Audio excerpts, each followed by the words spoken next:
नमस्कार। धीरे धीरे हम कुंडली विश्लेषण की ओर बढ़ रहे हैं। जैसे ही कुंडली विश्लेषण के लेसन शुरू होंगे, एक या दो लेसन के बाद, तो आप देखेंगे कि जो आज का लेसन है, खोडसबर्ग, इनका प्रयोग कुंडली विश्लेषण में, फल कथन में क्या कहाँ किया जाता है, किसके लिए किया जाता है। ये जो 16 डी चार्ट है, पहला जो चार्ट है D1 जन्म पत्रिका, ये सभी को बुलाना है। हम जो भी विश्लेषण करते हैं किसी भी जातक का, उसके जीवन के बारे में, जो भी होने वाली घटनाएं हैं, उसके इर्द गिर्द, उसके साथ होने वाली जो घटनाएं हैं, उसका जो हम विश्लेषण करते हैं, फल कथन करते हैं, वो D1 चार्ट से ही कहते हैं। पिछले पार्ट में हमने ये जाना कि शरीर के अंगों का निर्धारण काल पुरुष की कुंडली, जो कि मेष राशि के अनुसार है, उसके अनुसार किया गया है। हम उसके आधार पर, D1 चार्ट के आधार पर, जब हम किसी भी भाव का प्रश्न का उत्तर देते हैं, भाव से संबंधित प्रश्न का उत्तर देते हैं, तो साथ में काल पुरुष की कुंडली का विचार भी किया जाता है। ऐसे बढ़ते हैं आगे, तो उसके साथ साथ हमें और कौन सी चार्ट देखने होंगे, वो है ये खोडसबर्ग। पहले जो षड वर्ग है, पहले जो 6 चार्ट हैं, ये तो अति अनिवार्य है, अनिवार्य सभी है, इसमें कोई दो शंका नहीं है। और इसके साथ साथ D1 के चार्ट के साथ साथ काल पुरुष की कुंडली, और इन वर्गों का भी सहारा लेना चाहिए हमें, ताकि हम 100% जो फल कथन है कर सकें। D1 चार्ट जो है वो तो जन्म पत्रिका है, वो जन्म पत्रिका ही है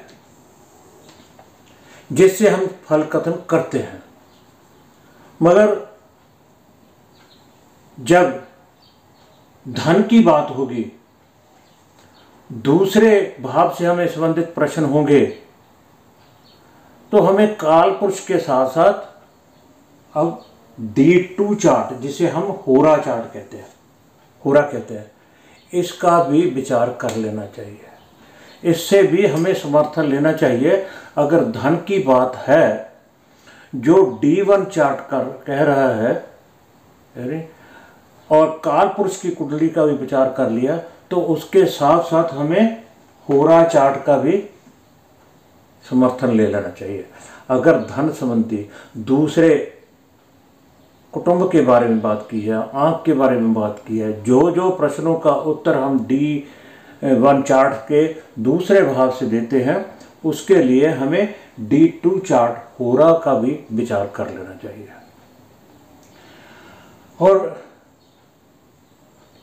जो D3 है, अगर बहन भाई की बात आती है, तो जिसे हम दृष्कान कहते हैं, D3 दृष्कान चार्ट, तो उसके लिए हमें, अगर भाई बहन की पराक्रम की बात आती है, कला की बात आती है, तो हमें D3 चार्ट देख लेना चाहिए। D1 से तो हम कथन कर ही रहे हैं, काल पुरुष की भी देख रहे हैं, और उसके बाद हमें D3 भी देख लेना चाहिए। अब चौथा जो चार्ट है, जो कि सबसे अनिवार्य है, D9 नवांश चार्ट। नवांश का विचार तो हर प्रश्न के लिए करना ही चाहिए, हर प्रश्न के लिए। जीवन साथी, यहां लिखा है मैंने जीवन साथी के लिए तो है ही है, मगर D1 चार्ट जो हमें फल दे रहा है, D1 चार्ट, क्या D1 चार्ट के साथ साथ D9 में जितना वो फल दे रहा है, क्या उसमें कोई कमी आई है या कि बढ़ोतरी हुई है ग्रहों की फल में?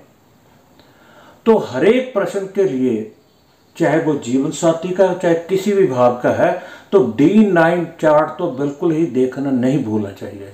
ये तो वेरी इंपॉर्टेंट, जिसे कहते हैं ना वेरी इंपॉर्टेंट है, वेरी इंपॉर्टेंट।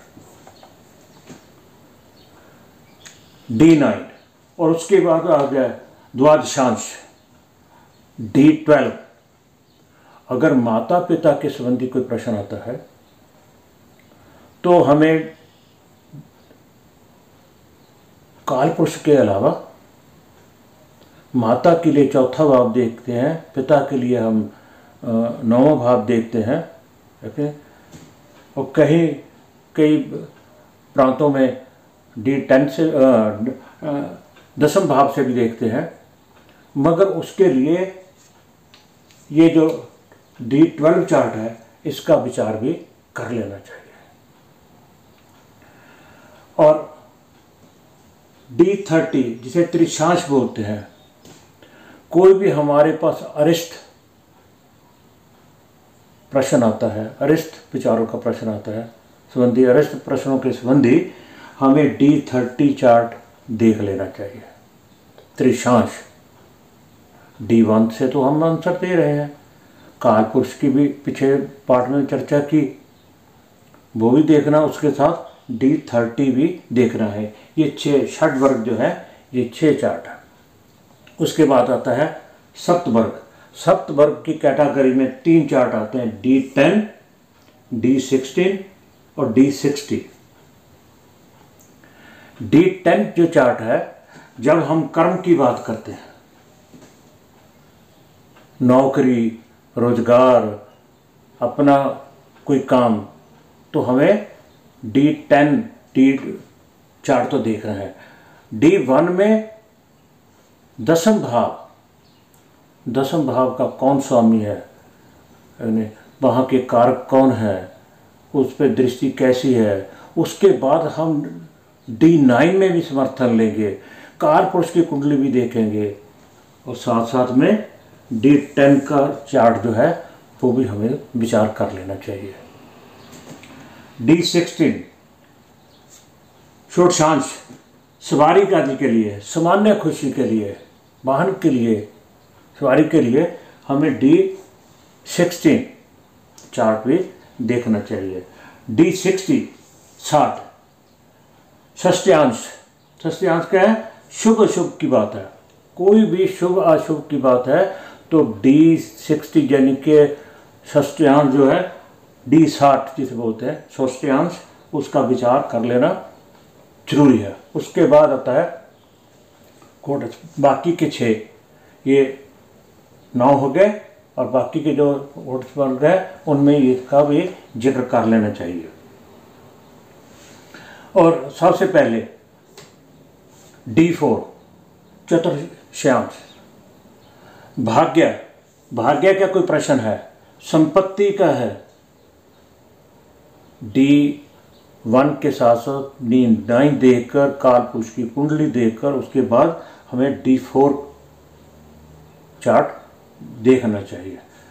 D20 विषांश, ये क्या है? आध्यात्मिकता। जब आध्यात्मिकता की बात होगी तो हम D20 बार को भी विचार करेंगे। और D14 चतुर्विषांश, D24 चतुर्विषांश, शिक्षा की बात होती है, दीक्षा की बात होती है, ज्ञान की बात होती है, तो हमें D1 से प्रश्न उत्तर देने से पहले हमें D24 चार्ट का भी सहारा लेना चाहिए। भी उसमें जो कथन है क्या वो उसकी प्रौढ़ता करता है, उसका समर्थन करता है, और D9 और काल पुरुष की कुंडली तो देखनी है। D27 सप्तविषांश, बल दुर्लभता की बात आती है, बल की बात आती है, दुर्लभता की आती है, तो उसके लिए D20 सप्तविषांश। D40 खवेदांश, शुभ अशुभ, जैसे D60 60 षष्ट्यांश है, ऐसे खवेदांश भी शुभ अशुभ के लिए जाना जाता है। D45 अक्ष वेदांश, अक्ष वेदांश अच्छे बुरे विचारों के लिए, अच्छे बुरे विचारों के लिए। अरिष्ट के लिए हम D30 देखते हैं, अच्छे बुरे विचारों के लिए D45 अक्ष वेदांश चार्ट का हमें सहारा लेना चाहिए कि वो हमें कितना समर्थन देता है। कोई भी फल कथन करने से पहले D1 चार्ट से ही सिर्फ ग्रहों की स्थिति, युति, दृष्टि देखकर ही हमें फल कथन नहीं कर देना चाहिए। उसके अलावा पहले हमें निवास में जाना चाहिए कि क्या जो फल हमें D1 चार्ट दे रहा है उसमें कोई कमी या बढ़ोतरी तो नहीं हुई। निवास में देखेंगे, फिर काल पुरुष की कुंडली में देखेंगे भी वहाँ के जिस भाव का प्रश्न है उसका स्वामी जो काल पुरुष में है वो क्या कह रहा है, उसकी स्थिति क्या है। उसके अलावा फिर ये जो D चार्ट है इनका भी हमें पूर्ण से पूर्ण समर्थन लेना ही चाहिए। तो ये थे कोटेसबर्ग। आप कह रहे होंगे कि पहले तो D1 चार्ट ही था, स्वामी देखो, लगन देखो, लग्नेश देखो, कारक देखो, अब आपने कह दिया काल पुरुष की कुंडली देखो और उसके बाद कह दिया आप कोटेसबर्ग D चार्ट जो है उसका सहारा लीजिए, निवास का लीजिए। नहीं, मगर अगर आप किसी भी प्रश्न का 100% आंसर देना चाहते हैं तो आप इन सब बातों का ध्यान रखना ही होगा, है नहीं। सो इस लेसन में इतना ही। अगले लेसन में हम निवास की बात करेंगे कि हमें निवास कैसे देखना चाहिए। निवास बनाना है वो अलग बात है, निवास जीवन साथी के लिए या किसके लिए कैसे देखना है उसकी हम बात करेंगे। सो इस पार्ट में इतना ही। आप सबका बहुत बहुत धन्यवाद।